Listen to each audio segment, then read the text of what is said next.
चारों पालियों का पूरा एग्जाम फिर से हो, क्योंकि बुरी तरह लीक हुआ है। सभी बच्चे परेशान हैं। जो लोग पैसा दिए थे वो एक लड़का आवाज़ नहीं उठा रहा है। गुजार दिए, पढ़ाई लिखाई दिन रात एक किए थे। हम लोगों का विश्वास टूट रहा है। और जो लोग पढ़ लिख कर जो नहीं पढ़े, हमारे साथ ही के 2-3 लोग थे, वो लोग पैसे देकर आज हम लोगों की मजा ले रहे हैं। देखिए सर, तो ये आप देख सकते हैं, जैसा कि बच्चे बता रहे हैं कि ये पेपर जो लीक हुआ है या वही पेपर है जो इनके पास। ये कब बजे आया, टाइम बताइए इसमें। ये तो 2 घंटा पेपर से 2 घंटा पहले मिल चुका। अच्छा, पेपर से 2 घंटे पहले आपको ये मिला था। और ये क्वेश्चन आए थे, ये क्वेश्चन सेम टू सेम आए थे। अच्छा जी, सेम टू सेम आए जी, सेम टू सेम क्वेश्चन आए थे। जो सरकार से जुड़े हुए हैं लोग हैं और इनके ऊपर पूरी कठिन से कठिन कार्रवाई। चारों पालिक परीक्षा रद्द होनी चाहिए, फिर से निष्पक्ष रूप से कराई जानी चाहिए। फिर से री एग्जाम का अगर नहीं उम्मीद है, हाँ सुनेगी। आपने हम लोग ऐसे करेंगे तो जरूर सुनेगी, उम्मीद तो यही है। अब अच्छा। बाकी उनकी मर्जी। अच्छा, अगर नहीं मान लीजिए सरकार आप लोगों की बात नहीं सुनती, तब आप क्या करेंगे? फिर वही जो मजबूरी में आदमी करता है, सड़क पे उतरता वही उतरेंगे। अच्छा।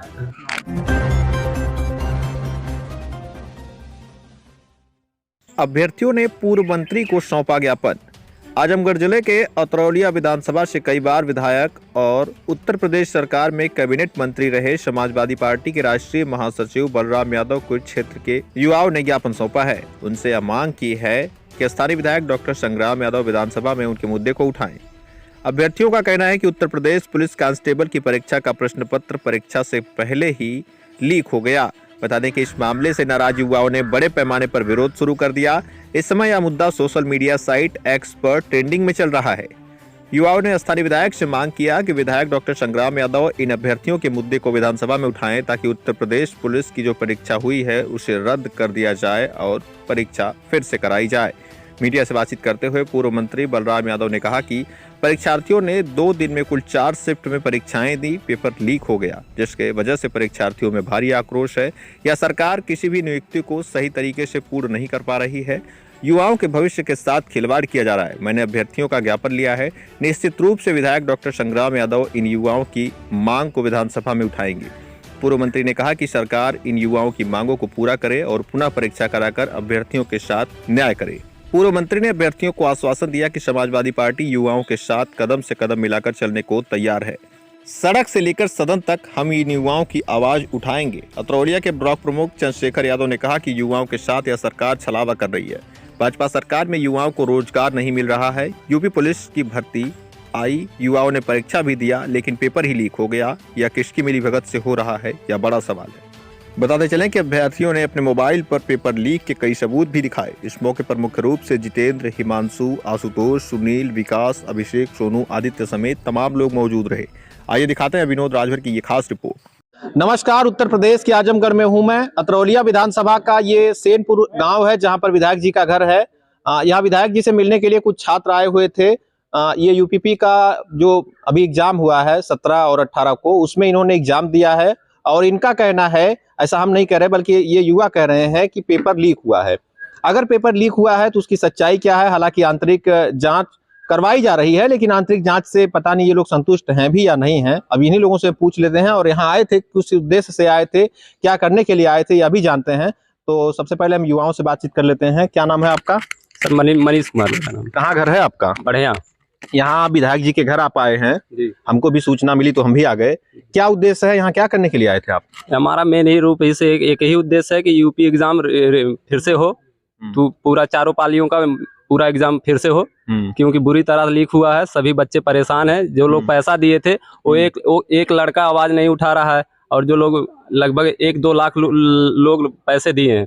अब हम लोग जो पढ़ लिख कर एक साल से ठंडी का एक ही साल में गुजार दिए, पढ़ाई लिखाई दिन रात एक किए थे, हम लोगों का विश्वास टूट रहा है।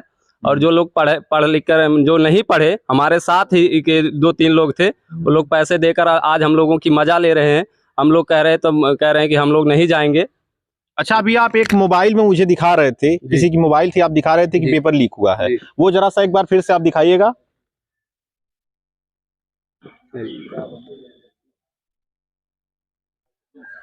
हाँ, ये दिखाइए। मैं चाहूंगा कैमरामैन एक बार दिखा दे बढ़िया से। ये पेपर दिखा रहे हैं बच्चे, सबको दिखाइए। देखिए सर, तो ये आप देख सकते हैं, जैसा कि बच्चे बता रहे हैं कि ये पेपर जो लीक हुआ है या वही पेपर है जो इनके पास। ये कब बजे आया, टाइम बताइए इसमें। ये तो 2 घंटा पेपर से 2 घंटा पहले मिल चुका अच्छा, था। पेपर से 2 घंटे जी। पहले आपको ये मिला जी। था, और ये क्वेश्चन आए थे? ये क्वेश्चन सेम टू सेम आए थे। अच्छा, जी सेम टू सेम आए। जी, सेम टू सेम क्वेश्चन आए थे। तो आप समझ सकते हैं, ये युवा हैं जो बता रहे हैं कि इनके व्हाट्सएप पे इनको मिला है और सेम क्वेश्चंस वही आए थे और पेपर से 2 घंटे पहले इनको मिले थे। हालांकि ये इसमें सच्चाई क्या है या तो जांच के बाद ही पता चलेगा कि क्या वास्तव में पेपर लीक हुआ है या नहीं। जो आंतरिक समिति का गठन किया गया है, जो जांच आंतरिक करवाई जा रही है, इससे आप लोग कितना संतुष्ट हैं? हमें संतुष्ट है हमारी, क्योंकि पहले ही मांग थी इन लोगों के जो हैं लीक करवाने वाले, इनके ऊपर पूरा कार्रवाई हो। जो आंतरिक जांच समिति का गठन हुआ है, जी, जी। जो बोर्ड ने गठित किया है, जो टीम, तो उससे आप लोग संतुष्ट हैं या फिर बाहरी किसी एजेंसी से जांच करवाने की आप लोग मांग करते हैं? हम लोग जैसे जांच तो बाहरी से करवाना ही चाहते हैं, बाहरी एजेंसी से। जी जी। अच्छा, क्योंकि ये लोग बड़े पैमाने पे, ये लोग बहुत बड़े माफिया हैं। क्योंकि हर पेपर में, हर जो यूपी प्रदेश में, उत्तर प्रदेश में पेपर हो रहे हैं, सभी पेपर लीक हो रहे हैं। तो ये छोटे मोटे तो माफिया है नहीं, ये बड़े माफिया हैं जो सरकार से जुड़े हुए हैं लोग हैं, और इनके ऊपर पूरी कठिन से कठिन कार्रवाई हो। अच्छा, विधायक जी से आपने मुलाकात नहीं कर पाया, मंत्री जी से आपने मिला है, जी। तो मंत्री जी क्या उनका मतलब रुख लग रहा है, आप लोगों के साथ हैं? ये अभी तो आश्वासन दिए हैं मंत्री जी, हम लोगों के पूरी तरह वो साथ हैं, और हमारी बात जो है उस विधानसभा में भी उठाएंगे। और ये गूंगी बहरी सरकार को भी हम लोगों की आवाज़ सुननी चाहिए, क्योंकि हम लोग उस परिवार से आते हैं जो माता पिता अपने बच्चों को किसी तरह पाल रहे हैं, अपना घर का खर्चा दे रहे हैं उसी में से, और महंगाई इतनी चरम से, तो आप सोच ही सकते हैं कि इतना हम लोगों को गरीब परिवार से तो क्या हो रहा है। तो आपने देखा, ये युवा थे जहां पर हमने बातचीत की। युवाओं का साफ तौर पर कहना है कि ये गूंगी बहरी सरकार जो इस समय वर्तमान में भाजपा सरकार है, यह सरकार पूरी तरह से पेपर करवाने में फेल है। जो भी पेपर हो रहे हैं, लगभग सभी पेपर तो वो हो रहे हैं, लीक हो रहे हैं। अभी हाल ही में आरओ पेपर हुआ, वो भी लीक हुआ, लेकिन जो बच्चे आवाज उठाए उनके ऊपर सरकार ने हाँ, तो आप समझ सकते हैं लगातार जो पेपर लीक हो रहे हैं, आखिर क्या वजह है, क्यों हो रहे हैं, या इस पर सरकार को ध्यान देना चाहिए। कुछ और युवा इनसे बातचीत कर लेते हैं। आपका क्या नाम है? जी अरुण यादव। कहाँ के रहने वाले हैं? जी वे बढ़िया के रहने वाले हैं। क्या उद्देश्य, आप यहाँ क्यों आए हैं? जी हम ये मुद्दा लेकर आए हैं कि हमारी बात को निष्पक्ष सुनवाई की जाए, हम लोग इसी तर्क से आए हैं यहाँ पर। आप क्या कह रहे थे, बताइए। जी सर, हमारा यही कहना है कि चारों पालिक परीक्षा रद्द होनी चाहिए, फिर से निष्पक्ष रूप से कराई जानी चाहिए, फिर से एग्जाम अगर नहीं होती है तो आप लोग क्या करने वाले हैं? सर जो होगा देखा जाएगा आगे। अभी तो कुछ हिंसक रूप नहीं है हमारा। नहीं, हिंसक तो हम यह आपसे अपील करेंगे कि हिंसक ना होना चाहिए, कहीं भी हिंसा ना हो। आप लोग शांतिपूर्ण तरीके से, जो संविधान में नियम है, कानून है, उसी के हिसाब से आप लोग काम करेंगे। हम वही चाहते हैं सरकार आराम से हमारी बातें माने, जो भी प्रूफ है लोग दे रहे हैं उसे देखे और परीक्षा फिर से करवाए। हम लोग क्या कर रहे हैं? अभी हम लोग कुछ चाह नहीं रहे हैं, लेकिन अगर सरकार हमारी बात को नहीं सुनेगी तो हम लोग सड़क पर उतर जाएंगे और धरना प्रदर्शन करेंगे। और हम नहीं चाहते, यही नहीं करना चाहते, हम लोग पढ़े लिखे लड़के हैं, हम लोग चाहते हैं कि सरकार को कोई भी नुकसान ना हो। लेकिन अगर हम लोगों की बात को नहीं सुना जाएगा तो हम लोग सड़क पर उतरेंगे और धरना प्रदर्शन करेंगे। चलिए, तो हमने जो है यहाँ पर युवाओं से बातचीत की है, और यहाँ युवाओं का कहना है कि यहाँ पर जो है, अब ये लोग, अगर इनकी बातों को नहीं माना जाता है, अगर सरकार जांच नहीं करवाती है, निष्पक्ष जांच करा करके पुनः परीक्षाएं नहीं करवाती है, तो यह लोग प्रदर्शन करने के लिए बाध्य होंगे और सड़क पर उतर करके धरना प्रदर्शन करेंगे। वहीं कुछ और युवा है, इनसे हम बातचीत कर लेते हैं। आपका क्या नाम भाई साहब? वीरेंद्र कुमार। कहाँ के रहने वाले हैं? बढ़िया के रहने वाले। यहाँ विधायक जी के यहाँ क्या करने आए हैं? जो पेपर लीक हुआ उसी का ज्ञापन देने आए थे। उसी के संबंध में ज्ञापन दिए हैं। तो किस लिए ज्ञापन दिए, मतलब क्या करना चाहते हैं आप? हम लोग चाहते हैं कि चारों शिफ्ट का पेपर रद्द हो और फिर से कराया जाए। अच्छा, तो क्या उम्मीद है सरकार आपकी सुनेगी? बिल्कुल उम्मीद है, हाँ सुनेगी। आपने हम लोग ऐसे करेंगे तो जरूर सुनेगी, उम्मीद तो यही है। अच्छा, बाकी उनकी मर्जी। अच्छा, अगर नहीं, मान लीजिए सरकार आप लोगों की बात नहीं सुनती, तब आप क्या करेंगे? फिर वही जो मजबूरी में आदमी करता है, सड़क पे उतरता है, वही उतरेंगे। अच्छा, तो आप सुन सकते हैं, ये यहाँ के युवाओं का दर्द है। शायद मुख्यमंत्री जी भी सुने इस बात को। अगर मुख्यमंत्री जी सुने तो उनसे हाथ जोड़कर निवेदन है कि इनके युवाओं के दर्द को जो है सुना जाए, और जो यह लोग मांग कर रहे हैं, भरसक प्रयास किया जाए कि इनकी मांगों को पूरा किया जाए। जो ज्ञापन दिया है वो ज्ञापन मेरे हाथ में है। अभी 2 दिन पहले परीक्षा दे करके आजमगढ़ के परीक्षा केंद्रों पर अन्य जनपद के में भी या पूरे प्रदेश में उत्तर प्रदेश सरकार के विज्ञान पर ये नौजवानों ने सिपाही भर्ती के लिए आवेदन किया था। परीक्षाएं 4 शिफ्ट में 2 दिन हुई, और उन परीक्षाओं में सरकारी तंत्र में जो सबसे मजबूत तंत्र है वो लोग लगाए गए थे, और इसके बावजूद भी पर्चा आउट होगा। ये पर्चा आउट का तो बहाना है, और ये पहली बात नहीं है।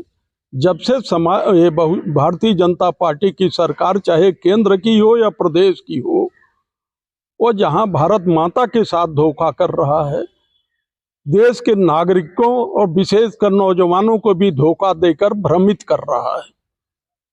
आज ये दुर्भाग्यपूर्ण स्थिति में ये नौजवान इस आशय से हमारे पास आया है कि संग्राम यादव जो उत्तर प्रदेश विधानसभा में सदस्य विधानसभा हैं, उनके प्रकरण को उठावे। शायद इनको पता ही नहीं है कि अब उत्तर प्रदेश की विधानसभा की बैठकें बजट सत्र में 2.5-3 महीने चलती थी, ये केवल 7 दिन चलती है। लोकसभा तमाशा बन गया है, राज्यसभा तमाशा बन गया है, विधानसभा विधान परिषदें तो इनके लिए कुछ भी नहीं है। केवल केंद्र में प्रधानमंत्री और गृह मंत्री, और उत्तर प्रदेश में केवल मुख्यमंत्री इस देश की जनता की भाग्य का फैसला ले रहे हैं। इनसे जनता से कुछ लेना देना नहीं है। ये पूंजीपतियों की संपत्ति को निरंतर बढ़ा रहे हैं, देश की संपत्ति को बेच और लूट रहे हैं। आज युवाओं ने जिस तरह से ज्ञापन आपको दिया है, तो आप इस प्रकरण को किस तरह से देखते हैं, और आगे आप लोग क्या कदम उठाने वाले, युवाओं के साथ आप लोग किस तरह से रहेंगे? हर समस्या का हल है संघर्ष। हम चौधरी चरण सिंह से, अपने पूज्य गुरु मुलायम सिंह यादव से, उनकी गोद में रह करके हमने संघर्ष के जरिए बहुत सामाजिक बुराइयों और राजनीतिक लड़ाइयों को लड़ने का काम किया है।